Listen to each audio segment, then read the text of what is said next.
कोई भी कानून या बिल आता है हिंदुस्तान की पार्लियामेंट पे तो बीजेपी सरकार 10 दिन तक टीवी पर और 10 दिन तक पार्लियामेंट के अंदर चर्चाएं करती है। इनकी बाइंड मीडिया बार बार दिखाती है, लेकिन जो कृषि कानून बिल आता है इसमें क्यों नहीं दिखाया गया कि जिस प्रकार से जियो अडानी अंबानी का आया 6 महीने तक शुरू कर 6 महीने तक incoming outgoing free, net free, सिर्फ ये फायदे दिया, ये कानून आ जाता है, मंडियां खत्म हो जाएगी। ये शुरू के 2 साल तक लोगों को अच्छा भाव देंगे एमएसपी के तहत। जैसे मंडियां खत्म हो जाएगी ये लोगों का खून चूसना शुरू कर देंगे। आज अगर ये सरकार नहीं जागेगी तो अगर किसान उगाना जानता है तो उखाड़ कर फेंकना भी जानता है। आज हम मोदी सरकार को ये बताना चाहते हैं। मैं कहता हूँ देश का किसान इस पार्टी का अंतिम संस्कार करके रहेगा।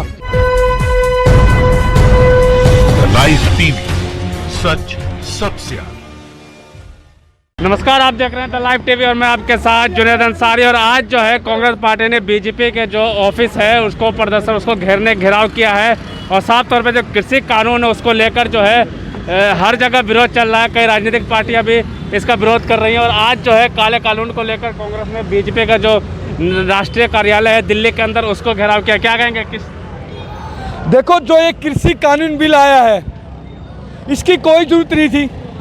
यदि कानून ला भी दिया तो इसमें किसानों के लिए इस बिल में कुछ भी नहीं है। जो 3 चीज़ें एमएसपी और जो कॉन्ट्रैक्ट के तहत जो फार्मिंग करनी है उसमें, इस बिल में इन तीनों बिलों में किसान के लिए कोई जगह नहीं है। इससे पहले किसान की मांग थी कि हमें जो न्यूनतम समर्थन मूल्य है एमएसपी उसके तहत पूरा जो 1.5 गुना समर्थन मूल्य मिलना चाहिए, वो तो इन्होंने इसमें लगाया नहीं है। यदि इस कानून को बिल लाना था, ये जो बिल लाना था तो पार्लियामेंट में आपने बहस क्यों नहीं की? आप इन चोरों ने चोरी, पिछले चोरी का दरवाजे से चोरी तो कर ली, लेकिन चोर के पैर नहीं होते।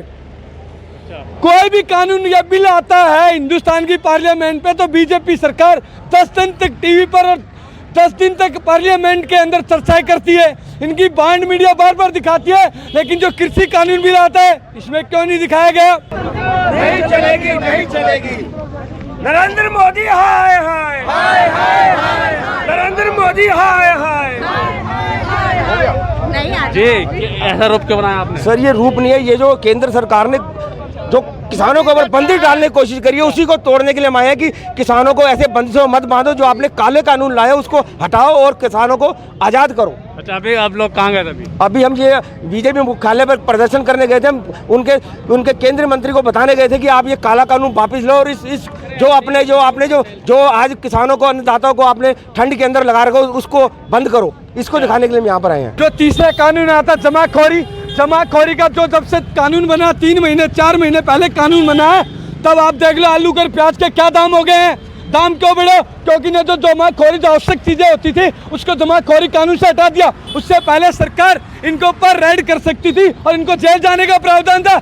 आज जो जल्दी खराब होने वाली चीजें हैं, आलू प्याज, उनकी जमाखोरी कर सकता है। जो देर से खराब हो सकती है जो चीजें, उनका जब तक प्राइस आज 50 है, जब तक 75 रुपये किलो नहीं हो जाएगा, जब तक सरकार उनके ऊपर कार्रवाई नहीं कर सकती है। मैं बताना चाहता हूँ ये किसानों का, ये आज पिछले 15 दिन में बीजेपी सरकार 103 से ज्यादा इंटरव्यू दे चुके हैं इनके लोग, इनके बड़े बड़े नेता फायदे गिना रहे हैं। मैं बताना चाहता हूँ कि जिस प्रकार से जियो अडानी अंबानी का आया 6 महीने तक शुरू कर 6 महीने तक incoming outgoing free, net free, सिर्फ ये फायदे दिया, ये कानून आ जाता है, मंडियां खत्म हो जाएगी। कैसे खत्म होगी ये बताते हैं कैसे? ये शुरू के 2 साल तक लोगों को अच्छा भाव देंगे एमएसपी के तहत। जैसे मंडियां खत्म हो जाएगी ये लोगों का खून चूसना शुरू कर देंगे।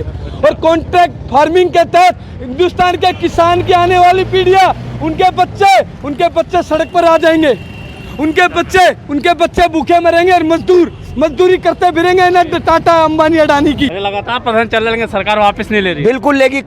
ये सिर्फ ये मोदी की हिटलर चाहिए। मोदी सिर्फ दबाव में मोदी को अपनी नाक बचाने के लिए कानून को नहीं डिले कर रहा, क्योंकि इसकी हरसिमरत कौर जब इस्तीफा देकर जा सकती है तो इसका मतलब कानून के अंदर कहीं ना कहीं विरोधाभास है और इसको ये कानून वापस लेना पड़ेगा। इसका क्या संदेश देना? ये संदेश ये देना चाहते हैं मोदी जी, जो आपने किसानों को ये बंदिशें डाली है, काला कानून लाने की कोशिश करें, उसी को दिखाने के लिए हम ये रूप धारण करके आए हैं। मोदी जी, आप इस बंदिशों को हटाओ और किसानों को आजाद करो। ये कह रहे कि हम एमएसपी देंगे, इसमें एमएसपी रहेगी नहीं, एमएसपी भी मिलेगी।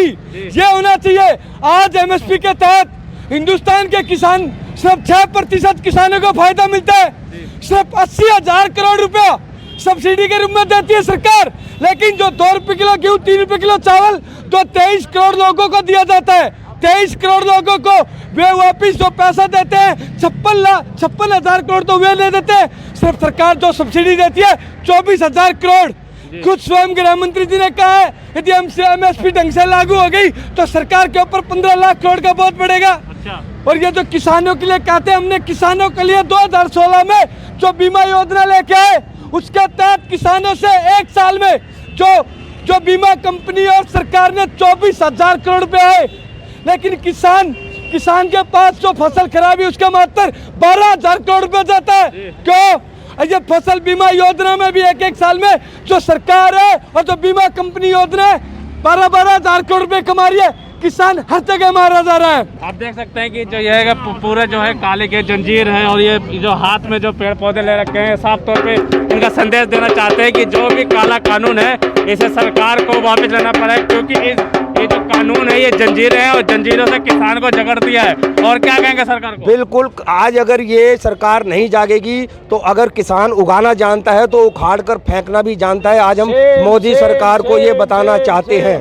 अच्छा, कुछ लोग अभी भी सरकार तो नहीं चाह रही है ना कि हटाएं। बिल्कुल, आज ये अपने जो आज ये ऊट पटांग की इधर उधर की बातें कर रही हैं, मोदी सरकार को बता देना चाहते हैं आज जनता किसान के साथ जुड़ चुकी है। कांग्रेस का हर सिपाही, हर कार्यकर्ता कांग्रेस का जुड़ चुका है और आने वाले समय में इसको ये बिल वापिस लेना पड़ेगा और किसानों को करना पड़ेगा।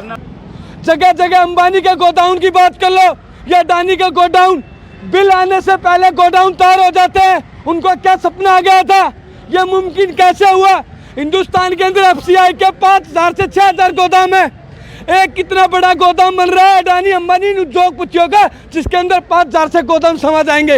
इस तरह के 12 गोदाम पूरे हिंदुस्तान में बन रहे हैं। अच्छा। मैं पूछना चाहता हूँ, ये आत्मनिर्भर की बात करते हैं, पहले बार आत्मनिर्भर होता था गाँव में, जो मोची होता था, जो गाँव के लोगों के लिए जूते बनाता था, कुम्हार होता था, बर्तन बनाता था, वो आत्मनिर्भर था। लेकिन बड़ी बड़ी कंपनियां जो टाटा आई, ये जो बाटा कंपनी आई, ये रिलैक्सो आई, इन्होंने उन लोगों का धंधे उजाड़ दिए। आज हम सब लोग दिल्ली प्रदेश कांग्रेस कमेटी के जो अध्यक्ष आदरणीय अनिल चौधरी जी के नेतृत्व में कांग्रेस के दिल्ली प्रदेश कांग्रेस कार्यालय से बीजेपी का जो हेड ऑफिस है वहाँ तक प्रदर्शन करने गए थे, घेराव करने गए थे, क्योंकि जो पार्लियामेंट में बीजेपी सरकार ने, मोदी सरकार ने 3 बिल पास किए हैं जो काला कानून के शक्ल में है, जिनको किसान भी नहीं मान रहे, हम लोग भी नहीं मान रहे। और उसमें सरकार खुद कह रही है कि 14 संशोधन करने के लिए तैयार हैं। इसका मतलब उसमें कमी है, तो वो संशोधन अपने बिलों को वापस लें। कांग्रेस किसानों के समर्थन में खड़ी रहेगी। कांग्रेस का एक कार्यकर्ता किसानों के समर्थन में इस बिलों के खिलाफ सड़क पे आगे है और आगे कांग्रेस का समर्थन हमेशा जब तक जारी रहेगा, जब तक वापस नहीं लेंगे। रविशंकर प्रसाद का बयान है, योगी आदित्यनाथ का बयान है कि आप लोग ना बौखला रहे हैं, किसानों को राजनीति कर रहे हैं। इसमें इनको हर चीज में राजनीति दिखाई देती है। आज देश का किसान सिंगू बॉर्डर और टिकरी बॉर्डर बैठे और जो जिम्मेदार लोग हैं सरकार के, उनको आतंकवादी, खालिस्तानी, पाकिस्तान जैसे शब्द बोलकर उनके ऊपर ये आरोप लगा रहे हैं। शर्म आनी चाहिए। देश का अन्नदाता है और देश को अन्नदाता को एक खालिस्तानी बोलते हैं, इनको डूब के मर जाना चाहिए। मैं कहता हूं जो हिंदुस्तान में आज़ादी से पहले 1947 से पहले जितने देशद्रोही लोग होते थे और जितने अंग्रेजों से मिले हुए लोग होते थे, वे आज सारे किसान आंदोलन के खिलाफ खड़े हैं।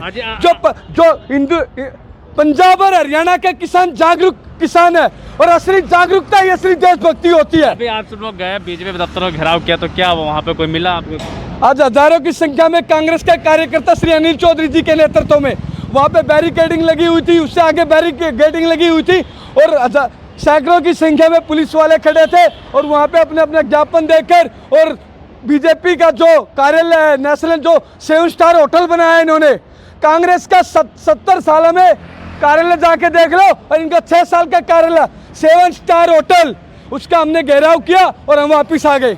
अच्छा, तो यही कहना चाहते हैं, देश का किसान सड़क पे मर रहा है, उसका बेटा जवान सीमा पे शहीद हो रहा है और ये जो गूंगी बहरी सरकार है, ये जो बेजुबान पार्टी है, बेजुमला पार्टी है और जिसका कोई, मैं कहता हूँ हिंदुस्तान की जनता बीजेपी भाग लो, जनता पिटेगी।